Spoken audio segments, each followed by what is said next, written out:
Start. So we are down to the last section of your paper.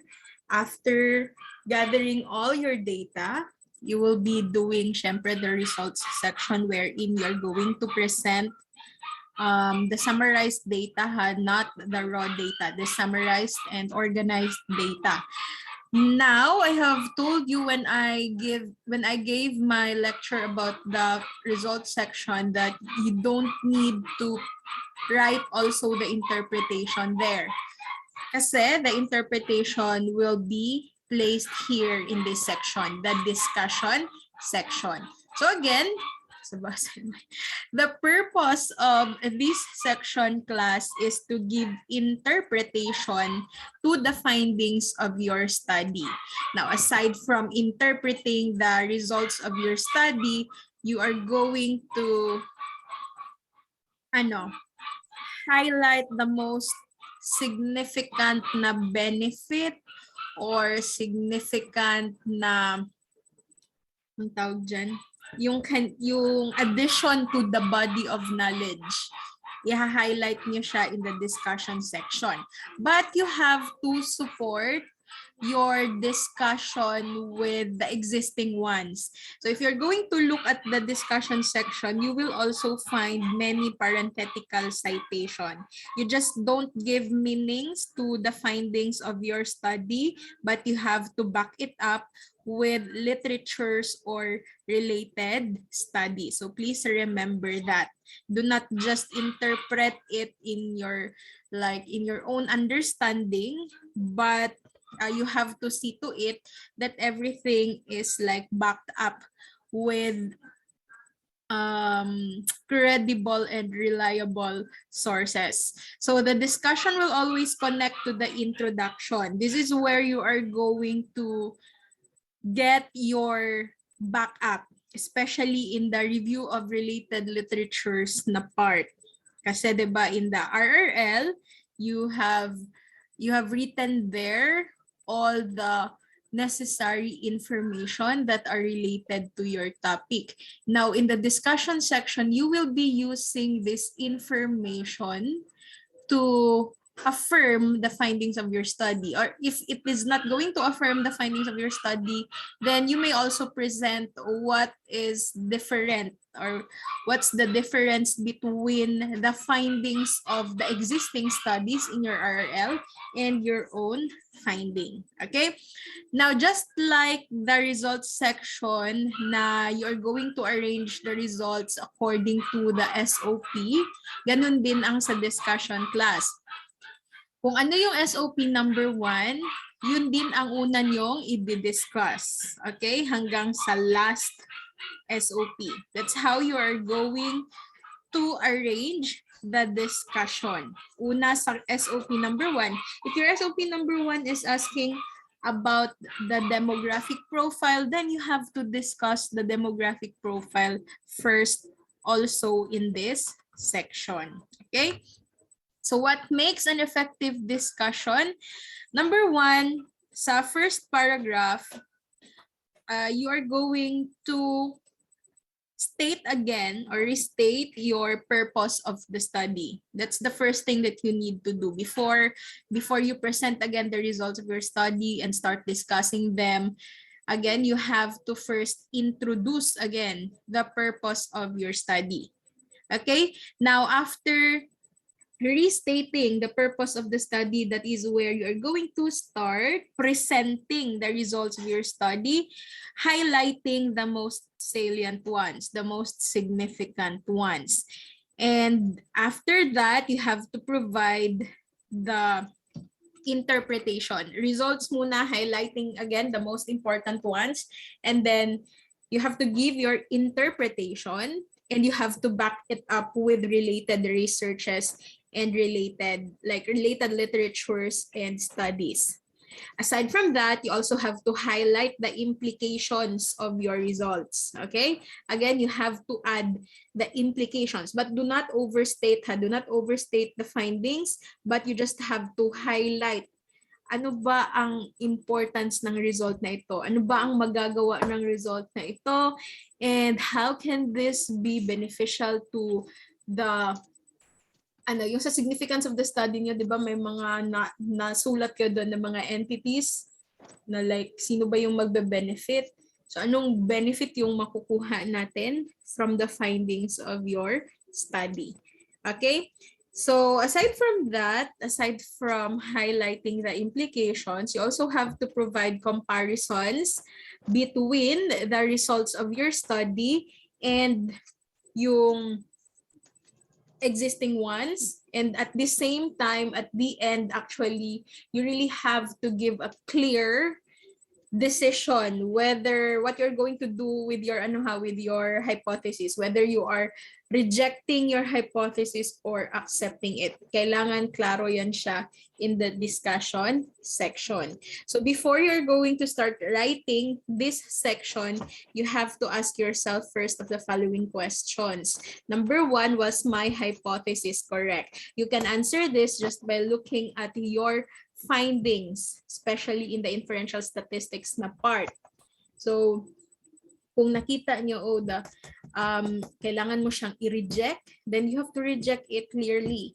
Okay? Kung i-accept, state mo din na you are accepting the null hypothesis. Plus, take note, it should be the null hypothesis, not the alternative. Kung magbibigay ka ng decision in the discussion section, again, it should be the null hypothesis. Now, if your null hypothesis is partially correct or entirely different, ni-reject mo siya, you have to explain that. Why are you rejecting it? And ano ang rason? I mean, what can we learn from your hypothesis? Okay? Now, how do the conclusions reshape or add on to the existing knowledge in the field? Most likely, the benefits of your study will be included here in the discussion section. When I mean benefit, the findings of your study, ang mean nito, ano ba yung nakuha nyo?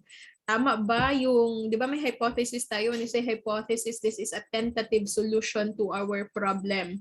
Therefore, at the end, you have to discuss whether your proposed solution or your tentative solution is really correct or not. If it's correct, then you have to discuss that further kung ano ba yung na-add niyan sa existing body of knowledge natin.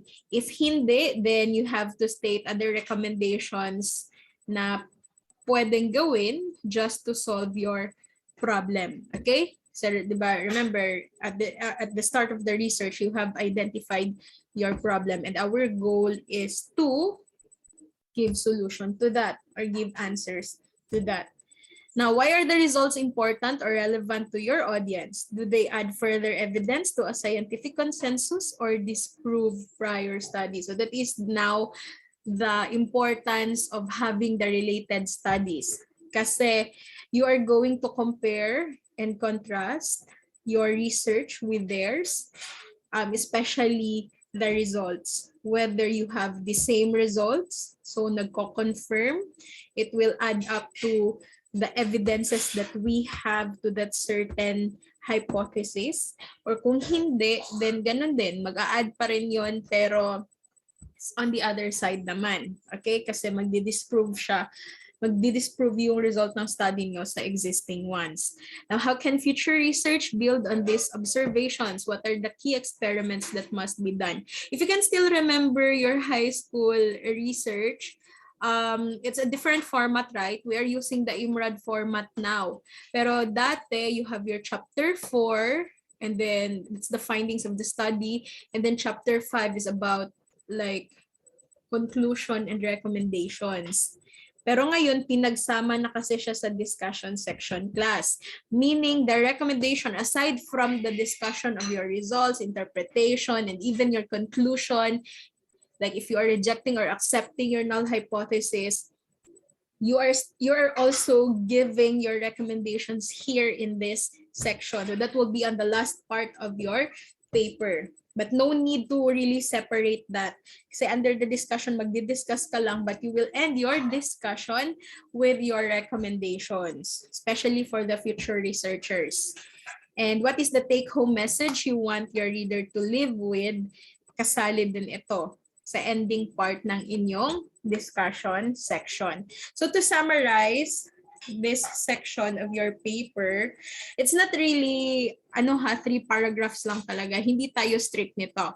As long as the first part of your discussion section will highlight the findings and give interpretation to these findings.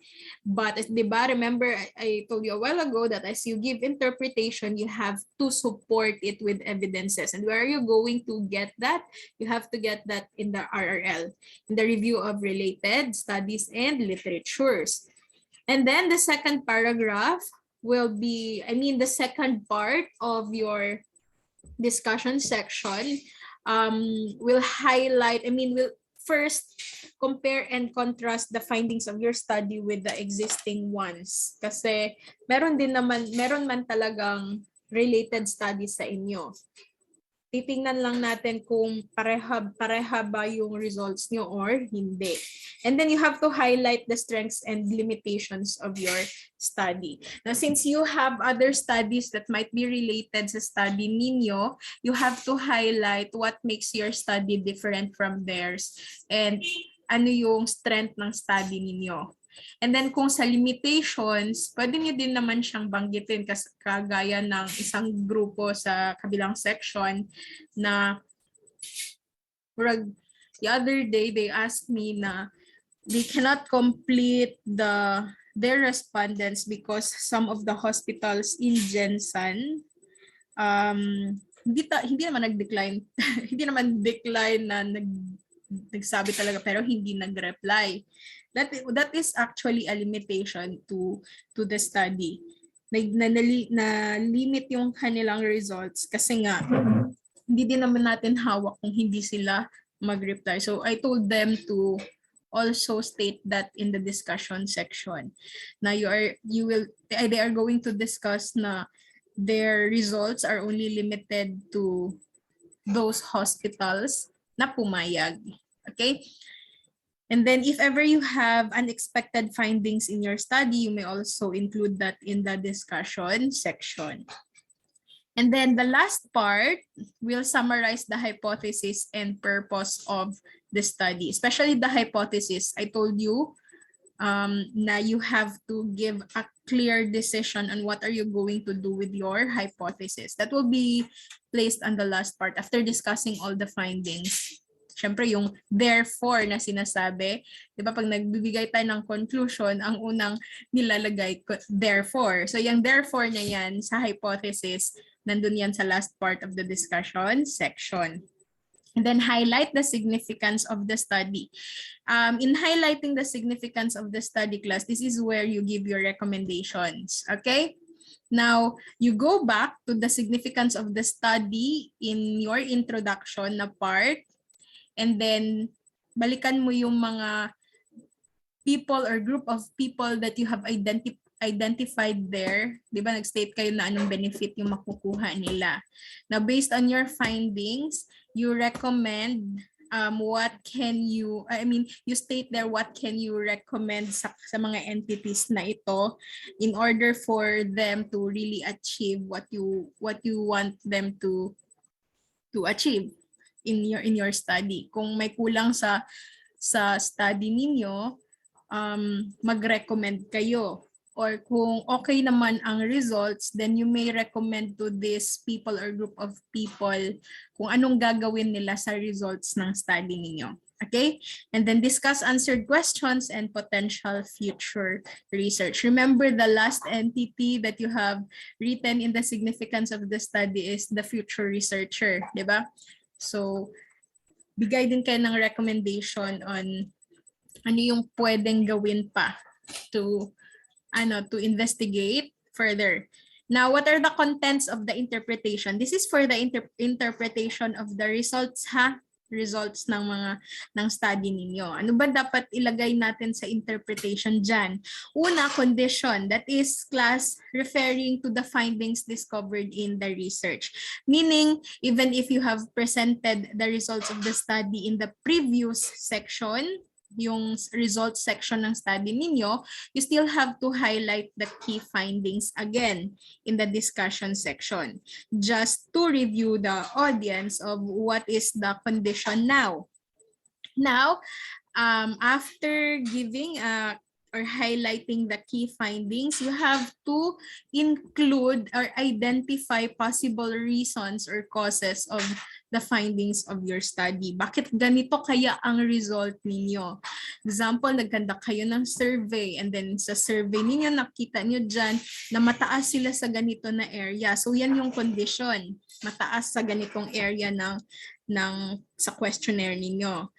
Now, kailangan yung ibigay, you have to identify possible causes and reasons bakit mataas sila sa area na yan. Or kung mababa man ang score nila, you also have to explain bakit kaya mababa sila sa area na yan. Okay? And then possible effect of the condition. So this refers to the implication of the study. So since ito yung result, mataas sila sa ganitong area ng study ninyo, ano kaya yung magiging effect niyan? Okay? Ano magiging effect niya, like for example sa community, o kung para kanino ba yung inyong study. Okay? And then, the measures to remedy the unsatisfactory condition or to strengthen the favorable one. Most likely, this includes recommendations sa study ninyo. If you have unsatisfactory results, you may suggest class actions or anything that you may suggest to be undertaken para maano itong unsatisfactory na condition na ito. Kung mababa ang score na nila sa isang area, ano kaya ang pwede nilang gawin? Okay, you may suggest that one under the interpretation na part. Or kung mataas na sila sa ganyang area, paano pa siya ipa-strengthen pa para mag-remain siyang mataas na score sa isang certain area lang ng research ninyo. Now, comparison of findings with those of the previous studies. I have mentioned this a while ago. This is still part of the interpretation. I told you to include related studies that will back up your results. Now, you may do comparison like comparing and contrasting the results of your experiments to their results. Okay? So, yan yung content ng ating interpretation. Now, anong gagawin? What are the do's in making the discussion section class? Read the this one is for the publication. Kasi maraming studies ang pinapublish na nowadays. So, if you are going to have your studies published in a certain journal, you have to read their guidelines first on how to make the discussion section. But anyway, in the school, for our institution, kung ano lang yung tinuro ko sa inyo na format, ganun lang yung gawin ninyo. I'll show you later an example of the discussion section. Now again, begin with a clear statement of the principal findings. After restating the purpose of your study, I told you to arrange your results based on the SOP, but you have to highlight the principal ones per SOP, ha? Okay, per SOP, yan siya. Now again, explain why the outcomes of your study are important to the readers, meaning you have to clearly highlight the implications of the study. Ano bang importance ng research mo sa readers mo or sa target audience mo? Kung ganito ang result, anong tulong nun sa kanila?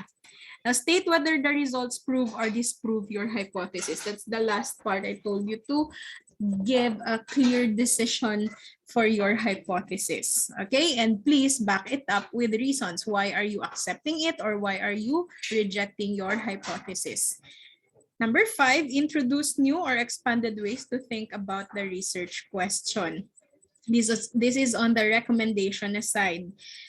Depende sa results ng study ninyo, you may suggest further investigations or you may suggest other methods or other ways na pwedeng mag-analyze or mag-investigate sa problem at hand. Now, if dealing with contemporary or ongoing problems such as climate change, for example, discuss possible consequences if the problem is avoided. Okay, depende yan ha sa sa study ninyo. If it's an ongoing problem of the society, then this is still part of the recommendation section. Discussion section pa rin ha, pero kasali na kasi recommendation dyan. Pwede kayong mag-recommend para ma-prevent or ma-avoid yung problem. So be concise, adding unnecessary detail can distract from the main findings. So make sure to just follow the SOP. Anything that is not asked in the SOP should be avoided para hindi tayo maligaw sa ating discussion section. Okay? Now those are the do's in writing the discussion section. Now let's move on to the don'ts. So do not rewrite your abstract. Later, I will show you an example of an abstract also. This is the first thing that the readers will look into sa paper ninyo. Kasi the abstract is a summary of your study. So in making your discussion, do not copy-paste your abstract, okay? And then please do not use we investigate, or we studied. Just use the researcher, okay? Do not include new arguments or evidence not previously discussed. This is what I told you a while ago, na if it is not stated in the introduction, especially in the SOP, please do not include that in the discussion section, okay? And please do not apologize. I told you na merong mga limitations ang mga study ninyo. You may present that one, pero wag naman ma-overstate na masyadong highlighted yung mga limitations ng study ninyo. And please do not apologize kasi hindi natin hawak yon, ang limitations ng study. Okay? So again, shy away on speaking on limitations or negative result. Though a negative result is still a result, please do not dwell on that. Okay, please highlight the most important ones. Okay, then overstate the importance of your study, of your findings. Do not overstate that. Okay, do not make a grand statements about how the study will fully resolve large questions that can lead readers to doubt the success of your research. So ano lang tayo? Yes, we have findings of the study, but please do not bloat about it. Huwag niyo masyadong do not overstate the findings of your study kasi though meron kang findings pero hindi kasi yan yung kabuuan. Kaya nga may recommendation section kasi our study also needs further investigation. So do not boast about the findings in the discussion section. Okay, that's it. Well, I'm opening an example of the discussion section. Do you have questions?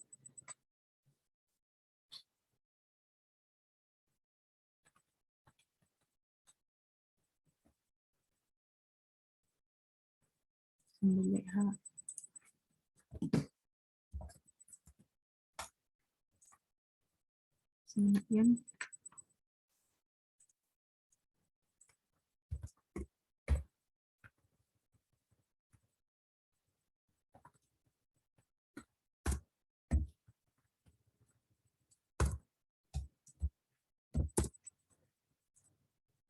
Ito.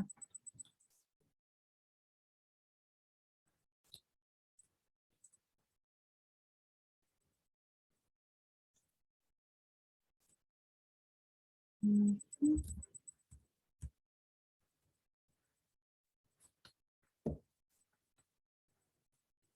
can send your questions to chat box. I still have time. I still have 30 minutes left. Sige. So let me show you a research. Siyempre, coming from your seniors. I think hindi pa ito yung final paper nila kasi may inedit pa ata, but nevertheless, content na lang man na yun. So before tayo umabot sa discussion section, daanan na lang natin yung ibang section na important din for the final defense. Do not forget to follow correct format for the title page. Do not forget your approval sheet also. Ganito rin ha, the same advisor, the same members of the panelists. And then, the acknowledgement, do not forget that. Pero parang Nagawa nyo naman na siya ata last time, pero i-add nyo na lang yung mga other people that you want to acknowledge in your paper, especially your respondents or other persons pa na naka-help sa inyo. Now, this one is the abstract. Hahanapin at hahanapin talaga ang abstract sa inyo. Now, ano yung ibig sabihin ng abstract? Abstract is a one-page summary of your paper. Take note, one page. Isang page lang dapat, hindi dapat tayo sumobra. Okay, ha? So, just like them, ayan, gaano man kahaba, gaano man kakapal ang paper ninyo, you have to come up with a one-page summary. Now, ano yung ilalagay nyo sa abstract? Number 1, you have to, kahit one sentence lang, summarize the problem of your study. Okay? That's number 2, the objectives of your study. Objective or objectives, but just mention the main one, the main objective of your study.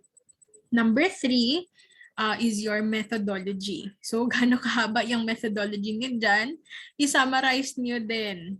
Okay? I-summarize nyo din. So, kagaya sa kanila, ito yung, kung titingnan natin yung abstract nila, ito yung summary nila for the problem sa study. And then the second sentence is talking about the objectives. Okay? This one, the study aimed to determine. That's the objective. The third sentence is talking about the method. So if you're going to read that, the study was carried out using a questionnaire consisting of demographic data and a series of statements gauged using the Likert scale. Okay? So parang 2 sentences sila sa kanilang methodology. And then that is to be followed by the results. Okay? Ito yung pinakamahaba na part sa abstract, the results. But please do not include all the results kasi marami kayong results ha. Yung pinaka-importante lang talaga sa research niyo. So inagnin ninyo na, ma'am, importante man tanan. You have to summarize that. Pinaka-importante lang talaga. Okay?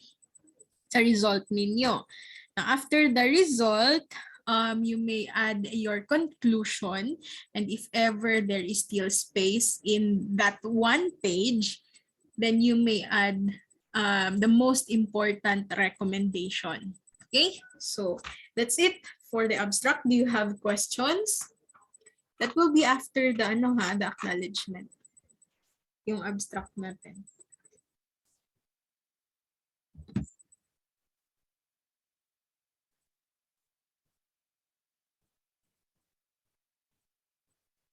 Wala? Sure na. And then table of contents, please arrange your table of contents. And then, do not forget to include this one also, list of appendices. Kapasunod yan ha, according sa appendices niyo din. List of figures, separate yan sila ha, separate. Hindi yan sila kasali doon sa table of contents. And then list of tables. The table number, the title of the table, and the page number where we can find that table. Okay, so let me just skip the introduction and the methodology section since we are done with this in your proposal defense. I just hope na carry out na yung mga recommendations ng panels during the defense. Dito tayo sa results, okay? Though I have already presented this sa inyo, ulitin ko lang, please have an introductory paragraph sa results ninyo. Please restate the objectives of your study before starting with SOP number 1. So nakapasunod ha ang table based on the SOP. After the table, you have to include a verbal presentation. So, but you don't need to place the interpretation there. You just have to describe what is in the table. Okay? Yung may mga questionnaire class, isa-isahin yan ha. Lahat ng questions dyan sa questionnaire ninyo, and then you just get the mean sa respondents niyo. Like question number 1, ito ang mean sa lahat-lahat ng respondents ninyo, kung ilan man yan sila. Then do not forget the standard deviation, the verbal description, and the interpretation. And then, ayan, ito na yung ating discussion section. Kung nakita ninyo, mas mahaba ito kaysa sa result section kasi marami tayong i-explain. Kung titingnan ninyo, ayan, masyadong mahaba yung discussion section. Ilang ka pages na compared sa ilahang results. Okay? Nasira lang yung ano nito, yung format. Ba nasisira naman na talaga basta sa Microsoft Word kasi. Pero, again, sa discussion section, again, please start with restating the objectives of your study and then start with SOP number 1. So, highlight. Kung titingnan ninyo, may mga numbers pa rin dyan kasi that's highlighting the most important results for SOP number 1. After highlighting the most important results, start with the interpretation. Okay? So, yung interpretation ninyo dyan should be backed up by related studies or related literature. So, as you can see, you have there, they have here parenthetical citations. Kasi yung mga information na yan, yung mga pinagsasabi ng mga author na yan, ay the same sa nakuha nila na result. So, kaya naging backup sila. So, mahaba pa ito kasi remember, marami silang SOP. Kaya mahaba ito. Okay? Maraming SOP kasi. Isa-isahin talaga bawat SOP.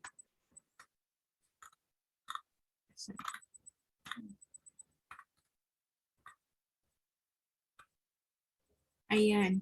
So, as you can see, hindi ko kasi mahanap yung ano nila, yung pag-reject nila or pag-accept sa hypothesis. But as you can see, they have here presented the limitations of their study. And at the same time, they have provided the strengths. Okay? Based on the existing related studies din. Hindi ko makita.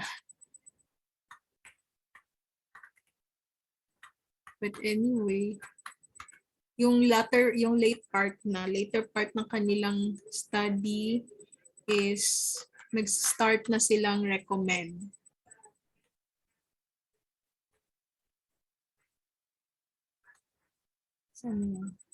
So just like this one, the current researchers would like to encourage future researchers. So again, the last part will be about your recommendation. But no need to separate, ha? Tuloy-tuloy yan siya. Coming from the first SOP, the discussion, the interpretation part, and then the strengths, the limitation, the conclusion, and the recommendation. Tuloy-tuloy yung pagkasulat niyan. Okay? And then the references. Please make sure that all parenthetical citation na nasa body ng paper ninyo will also be found here in the references. And then the appendices. You have to label it as Appendix A to Z, depende kung sa karaghan ninyong appendices. But you have to give a title for that. Ang suggestion ko sa inyo, ipasunod ninyo kung nag-start kayo sa appendices with all the letters, Appendix A, letter to the dean, dapat ubusin nyo na lahat ng letters. Appendix B, letter to the laboratory in charge, lahat ng letters mauuna na. Wag nyo siya ikalat na Appendix A, letter to the dean, Appendix B, survey questionnaire, Appendix C, bumalik na doon sa letter. Pag-isahin nyo lahat ng letter, followed by all the other appendices ninyo. Okay? Questionnaire and informed consent, magkasunod yan. But please do not include the informed consent na pinirmahan ng respondents ninyo kasi masisira yung ethical consideration natin about privacy and confidentiality. So just place the sample informed consent. Okay? And the last part will be your curriculum vitae, ha? Ako na mag-print nitong ethics compliance certificate if hindi ko siya makaya send isa-isa sa email, and then kunin nyo na lang sa school before hardbound. Okay, ang grammarian class, hindi pa kayo magpapagrammarian. That will be after the defense. So, di ba, yung paper ninyo, submit natin, mag-final defense kayo. After the final defense, you will be revising your paper based on the recommendations of the panel. And then, pag after nyo magpa-revise, you have to have it checked by your advisor. Papirmahan nyo sa advisor ninyo kung okay na siya. And then, pag okay na sa advisor, send nyo siya sa research office kasi ang research office ang magpo-forward niyan sa grammarian. Okay? Na ipa-check natin sa grammarian. Pag ma-check na, ibabalik yan sa inyo to revise again based on the recommendation of the grammarian. Then, again, magre-revise kayo. After ng pag-revise, yun na. Pa-hardbound na natin kung ma-approve na sa research office. Okay?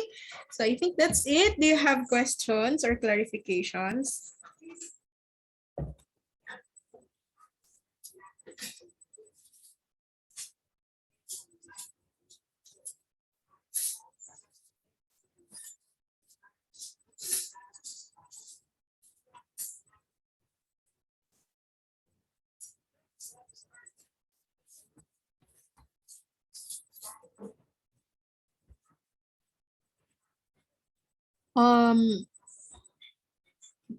Not necessarily. If wala sa inyong RRL, hanap kayo ng bago. Tapos, idagdag nyo na lang siya doon sa RRL. Kasi baka may mga unexpected results kayo. And then again, hindi niyo makita sa RRL ninyo. Hanap kayo bago, idagdag nyo na lang.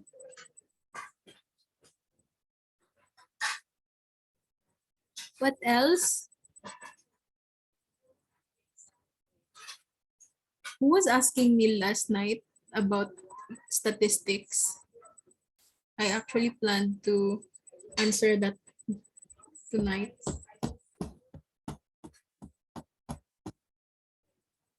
Sino nga yun? Hindi yun dito?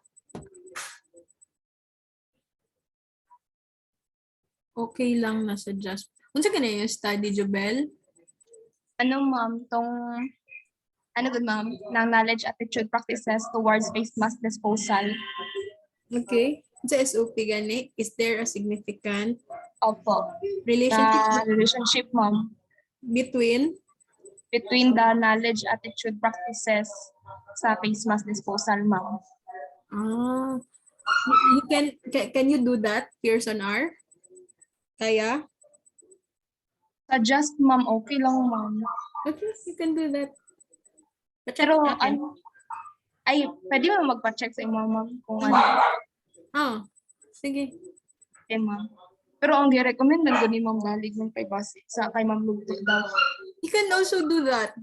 Ma'am Lugto is also a statistician sa school. So if you don't want na maglabad inyong ulo sa statistics, you can submit your paper kay Ma'am Lugto and siya yung gagawa ng stat ninyo. Stat lang yun ha, pero kayo pa rin ang gagawa ng result section ng paper ninyo. And the discussion. Ma'am?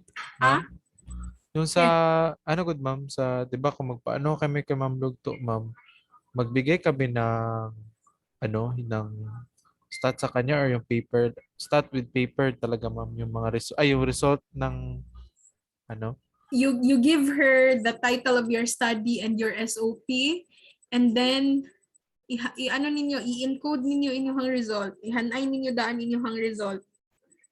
Encode niyo muna, tapos ibigay niyo lahat sa kanya. Siya lang yung baloy magra-run.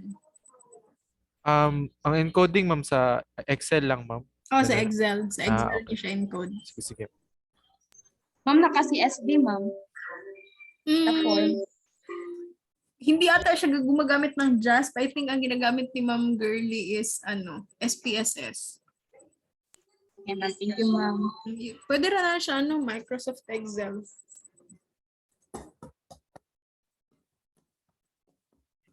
Wala mo ang brang bugas. Anything else?